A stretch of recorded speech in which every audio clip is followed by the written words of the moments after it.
मेरे हिसाब से मर्डर तो बिल्कुल था। ये परिवार ने सडनली कहा कि अब इसको हमको आगे नहीं करना, बाद में वही पलट गए थे। सुशांत सिंह राजपूत वाला मामला होने के बाद रिया चक्रवर्ती के ऊपर कई सारे गंभीर सवाल उठे थे और दूसरी तरफ बॉलीवुड के भी कई सारे काले चिट्ठे सामने निकल के आए थे। पर बॉलीवुड के वो काले चिट्ठे आज भी खत्म नहीं हो रहे हैं, क्योंकि बॉलीवुड के राज तो आज भी खुल रहे हैं। और इसी की वजह से कहा जा रहा है कि सुशांत केस जब से हुआ है तब से बॉलीवुड का डाउनफॉल शुरू हुआ था। हाल ही में आई हुई स्त्री फिल्म के बाद कहा जा रहा है कि बॉलीवुड में सुधार थोड़ा बहुत तो हुआ है, पर इतना सुधार नहीं हुआ है जितना सुधार हम देखा करते थे 2020 से पहले। और दूसरी तरफ कहा जा रहा है कि रिया चक्रवर्ती ने भी हाल ही में जब उनके पॉडकास्ट शो में हमने देखा था कि आमिर खान पहुंचे थे तो उनसे एक सवाल पूछा शादी को लेकर, तो आमिर खान का जवाब सुनकर आप शॉक हो जाएंगे। पर सारी बातें करेंगे इस वीडियो में, पर उससे पहले आपसे अपील करेंगे अगर आप इस चैनल के अंदर नए हो तो वीडियो को लाइक करना, वीडियो को शेयर करना, चैनल सब्सक्राइब करना बिल्कुल मत भूलना। तो यहाँ पर सबसे पहले अगर हम बात करें तो आपको बता दिया जाए कि सुशांत सिंह राजपूत वाले मामले में पिछले 4 सालों में कितनी सारी चीज़ें निकल के आई हैं ये आपके सामने हैं। पर इस पूरे मामले में पिछले 4 सालों में रिया के ऊपर भी कई सारे सवाल उठाए गए हैं, जिसके बाद कहा जा रहा है कि रिया चक्रवर्ती ने एक तरफ कहा जा रहा है कि इस पूरे मामले से बैक स्टेप ले लिया था और इस पूरे मामले में ज़्यादा कुछ बयान दिए नहीं थे। पर देखा जाए तो इस पूरे मामले में कई सारी चीज़ें जो निकल के आ रही थी, जिसके बाद बहुत सारे लोग सवाल उठा रहे थे उस एजेंसीज पर जो इस पूरे मामले की जांच कर रही थी, जिसमें बड़ी बड़ी एजेंसीज है, एनसीबी से लेकर ईडी से लेकर सीबीआई जैसी बड़ी एजेंसी जांच करने के बावजूद 4 साल तक इतने बड़े सुपरस्टार का मामला अगर कहा जा रहा है कि पेंडिंग पड़ा रहे तो लोग कहते हैं कि आम जनता का क्या होगा। जिसके बाद बहुत सारी चीज़ें निकल के आने लग गई इस पूरे मामले को लेकर और बहुत सारे लोगों ने बिल्कुल ही शांति बना ली इस पूरे मामले में, क्योंकि उनका कहना था कि जब मामले बड़े होते हैं तो उसमें अक्सर कहा जा रहा है कि वक्त लग जाता है और कई बार बड़े लोग इन्वॉल्व होते हैं तो वक्त लगता जाता है, मामला कभी सॉल्व नहीं होता है। ऐसे भी लोगों ने दाने मारने शुरू कर दिए इस पूरे मामले को लेकर। पर सिटीजन कोर्ट ऑफ इंडिया के अंदर इस मामले को उठाया गया। रूप कुमार शॉ जी इस पूरे मामले को लेकर सामने निकल के आए अपनी राय रखने, जिसके बावजूद कहा जा रहा है कि इस पूरे मामले में कुछ भी नहीं निकल के आया। जिसके बाद भी कहा जा रहा है कि लोगों ने इस पूरे मामले में उम्मीद बना के रखी थी कि जल्दी ही सच सामने आएगा, पर कभी सच सामने आया नहीं और लोगों की उम्मीद कहीं ना कहीं कम होती हुई नजर आई कि इस पूरे मामले में होगा क्या आखिरकार। पर अगर हम बात करें तो सुशांत मामला जब हुआ था तब उसके बाद बॉलीवुड के कई काले चिट्ठे खुले थे, ये आप जानते हैं। सुशांत सिंह राजपूत को लेकर भी बॉलीवुड के ऊपर सवाल उठा था कि सुशांत को किसी ने बैन कर दिया, सुशांत सिंह राजपूत को लेकर ब्लाइंड आर्टिकल छापे जा रहे हैं। बहुत सारे लोगों ने ऐसे दावे किए थे, अब सच क्या है ये तो किसी को नहीं पता, पर ऐसे दावे हुए थे। बॉलीवुड को लेकर भी सवाल उठता है कि आउटसाइडर के साथ बॉलीवुड क्या क्या करता है, ये सवाल उठे थे। तो बॉलीवुड का डाउनफॉल शुरू हो गया था उसके बाद। पर इसी के बीच कहा जा रहा है कि क्या सही में बॉलीवुड में कुछ ऐसा होता है जो लोगों से छुपा हुआ है, क्योंकि कहा जा रहा है कि अगर हम आज भी बात करेंगे तो बॉलीवुड की एक रिपोर्ट निकल के आ रही है, जिस रिपोर्ट में कहा जा रहा है कि सवाल उठाए जा रहे हैं। अब एक्ट्रेस कहीं की भी हो, फिल्म इंडस्ट्री के अंदर कहा जा रहा है कि जब वो काम करती हैं तो वो सपना देख कर आती हैं एक कि भैया मैं भी एक दिन सुपरस्टार बनूंगी। अब जैसे कि बॉलीवुड में तो आपने सुना होगा कई सारे लोगों ने बड़े बड़े बयान दिए हैं, बड़े बड़े लोगों के ऊपर आरोप लगाए हैं। अब कहा जा रहा है कि खबर निकल के आ रही है, एक और एक्ट्रेस ने सवाल उठाए हैं। लिखा हुआ ये आज तक की खबर है, मुझे बेडरूम में ले जाकर छुआ। फेमस डायरेक्टर पर एक्ट्रेस ने लगाए दुर्व्यवहार के गंभीर आरोप। कहा जा रहा है कि मित्रा ने मीडिया से बात करते हुए साल 2020 में हुए एक वाक्य को बताया। एक्ट्रेस ने कहा कि उन्होंने एक फिल्म के कहा जा रहा है कि सिलसिले में रंजीत से उनके घर पर मुलाकात की थी, जहां उन्हें निर्देशक का कहा जा रहा है कि बर्ताव ठीक नहीं लगा था। मित्रा ने बताया कि फिल्म की कहानी पर रंजीत से बात करते हुए उन्हें कहा जा रहा है कि गलत महसूस हुआ। अब उन्होंने क्यों बताया है हम आपको बताते हैं। कहा जा रहा है कि जस्टिस हेमा कमेटी की रिपोर्ट सामने आने के बाद से सिनेमा जगत में कहा जा रहा है कि हलचल मची हुई है। इस रिपोर्ट ने कहा जा रहा है कि मलयालम फिल्म इंडस्ट्री में महिलाओं के साथ हुए कहा जा रहा है कि उत्पीड़न की और शोषण के मामलों का खुलासा किया है।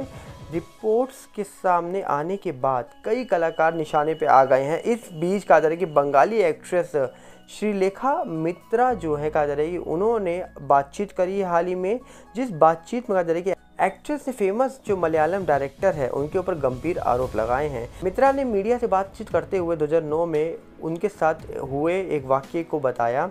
यह कहा जा रहा है कि रंजीत की फिल्म थी, उस फिल्म को लेकर कहा जा रहा है कि उन्होंने सवाल उठाए हैं। कहा जा रहा है कि एक फिल्म के दौरान हुआ था जब कहा जा रहा है कि मित्रा एक डायरेक्टर से मिलने गई थी। एक्ट्रेस ने कहा कि उन्होंने एक फिल्म के सिलसिले में रंजीत से मुलाकात करी थी उनके घर पर, जहां उन्हें निर्देशक का बर्ताव ठीक नहीं लगा था, उनको सही महसूस नहीं हुआ था। श्रीलेखा मित्रा ने बताया कि रंजीत से उनकी मुलाकात उनके घर पर हुई थी। एक्ट्रेस ने कहा वो एक कॉल पर थे, कहा जा रहा है कि जिनके साथ मैंने काम किया था। उन्होंने मुझसे पूछा कि क्या मैं उससे बात करना चाहती हूँ, फिर मुझे दूसरे कमरे में ले गए। एक्ट्रेस से बताया कि रंजीत उन्हें बेडरूम में लेकर गए। उन्होंने कहा उस बेडरूम में अंधेरा था और वहाँ एक कहा जा रहा है कि बालकनी थी। जब मैं फ़ोन पर कहा जा रहा है कि उस शख्स से बात कर रही थी जो डायरेक्टर के साथ बात कर रहा था, उसी वक्त कहा जा रहा है कि वो मेरे बगल में खड़े हो गए और मेरी चूड़ियों से कहा जा रहा है कि खेल रहे थे और मेरी स्किन को छू रहे थे। महिलाओं के अंदर कहा जा रहा है कि सिक्स सेंस होते हैं। मुझे एहसास हुआ, मुझे महसूस हुआ कि भैया ये कुछ गलत चल रहा है इनके अंदर। जिसके बाद उन्होंने बताया कि वो सिर्फ मेरी चूड़ियों को देख रहे थे। कमरे में अंधेरा था। उन्हें समझ आ गया था कि मैं रिएक्शन नहीं दे रही हूँ, अपना हाथ नहीं हटा रही हूँ और उन्होंने मेरे बालों और गर्दन के साथ खेलने की कोशिश की। तब मैं कमरे से बाहर आ गई। मैं शौक नहीं थी। मुझे पता है इंडस्ट्री में कैसे काम होता है। यहाँ अच्छे और बुरे दोनों लोग आपको मिलेंगे। डायरेक्टर रंजीत ने कहा जा रहा है कि जवाब भी दिया है। श्रीलेखा के इस आरोप के बाद रंजीत ने सिरे से खारिज कर दिया। रंजीत ने कहा कि श्रीलेखा उनके पास फिल्म के ऑडिशन के लिए आई थी।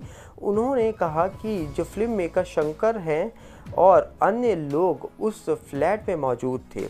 ये कथित वाक्य वहाँ नहीं घटा।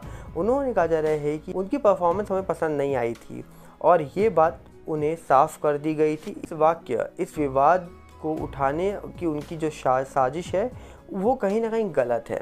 तो कहीं ना कहीं अपनी तरफ से कहा जा रहा है कि जो मलयालम एक्ट्रेस है उन्होंने सवाल उठाए थे किसके ऊपर, डायरेक्टर के ऊपर। और कहीं ना कहीं उन्होंने ये भी बताया कि मुझे पता है इंडस्ट्री में कैसा काम होता है।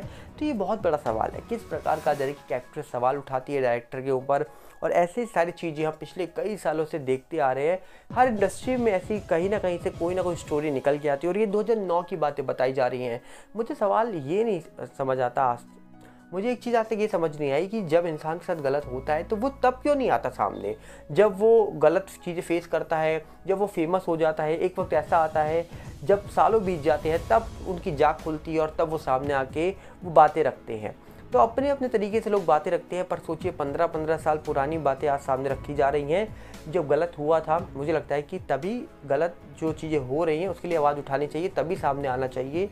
अब 15 साल के बाद ये जो बातें की जा रही हैं, इस चीज़ को लेकर भी सवाल उठते तो हैं, पर कितने सवाल इसके लेकर उठेंगे ये बड़ा सवाल है। क्योंकि अक्सर इंडस्ट्री से ऐसी खबरें निकल के आती रहती हैं, चाहे फिर वो कोई भी इंडस्ट्री हो।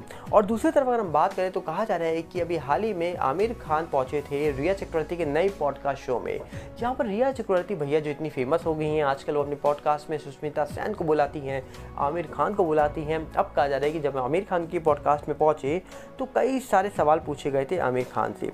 और यहाँ पर कहा जा रहा है कि एक चीज़ और निकल के आई थी कि आमिर खान जो है वो रिया चक्रवर्ती को सपोर्ट करते हुए नजर आ रहे थे।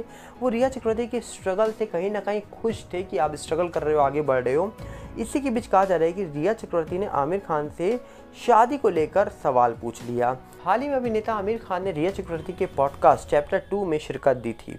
इस दौरान अभिनेता से कहा जा रहा है कि दोबारा शादी के बारे में जवाब पूछा गया, तो क्या वहाँ पर आमिर खान ने जवाब दिया है, आप ये जानकर कहीं ना कहीं हैरान हो जाएंगे। शादी को लेकर अभिनेता ने कहा कि शादी एक कैनवास है और यह दोनों पर निर्भर करता है कि वो कहा जा रहा है कि इसे कैसे रंगते हैं। बातचीत के दौरान रिया ने उनसे सवाल किया कि आप दोबारा शादी करने को तैयार होंगे। इस पर उन्होंने कहा, मैं अब 59 ईयर्स का हो चुका हूँ, मुझे नहीं लगता कि मैं दोबारा शादी कर पाऊँगा, मुश्किल लग रहा है मुझे। इस वक्त इतने रिश्ते हैं मेरी ज़िंदगी में, मैं फिर से अपने परिवार से जुड़ गया हूँ, मेरे बच्चे हैं और मेरे भाई बहन भी हैं। रिया ने ये भी कहा कि अगर वह चाहे तो अपनी ज़िंदगी के इस मोड़ पर किसी से भी शादी कर सकते हैं। उन्होंने कहा कि मैंने अगर न्यूज़पेपर में प्रिंट दे दिया कि आमिर खान दुल्हन की तलाश में है, इस पर आमिर ने कहा, वक्त तो नहीं है, मैं अपने करीबी लोगों के साथ रहकर खुश हूँ, मैं एक बेहतर इंसान बनने की दिशा में काम कर रहा हूँ। तो आमिर खान ने इस प्रकार रिया चक्रवर्ती की बातों का जवाब दिया है। तो कहीं ना कहीं रिया चक्रवर्ती के पॉडकास्ट में आमिर खान आए, रिया को सपोर्ट किया गया और रिया चक्रवर्ती लाइफ में आगे बढ़ गई हैं। आमिर खान आमिर खान अलग लाइफ में आगे बढ़ रहे हैं, तो कहीं ना कहीं अपने आप में कई बड़े सवाल उठ रहे हैं। पर यहाँ पर आपको क्या लगता है कि आखिरकार क्या सुशांत सिंह राजपूत वाला मामला कभी सॉल्व हो पाएगा? रिया को तो सपोर्ट मिल रहा है, पर सुशांत केस का क्या? कमेंट बॉक्स आपके लिए खुला है, मिलेंगे बहुत जल्दी। साथ में आप अपील करेंगे, अगर आप इस चैनल के नए हो तो वीडियो को लाइक करना, वीडियो शेयर करना, चैनल सब्सक्राइब करना बिल्कुल मत भूलना। और साथ हमारे नए चैनल सागर बुलेटिन से जुड़ेगा, ये यूट्यूब का, इंस्टा का स्ट्रीम सागर बुलेटिन है, फेसबुक का सागर बुलेटिन, सबके लिंक हमने आपको डिस्क्रिप्शन में दे रखे हैं। मिलते हैं बहुत जल्दी, नमस्कार, जय हिंद।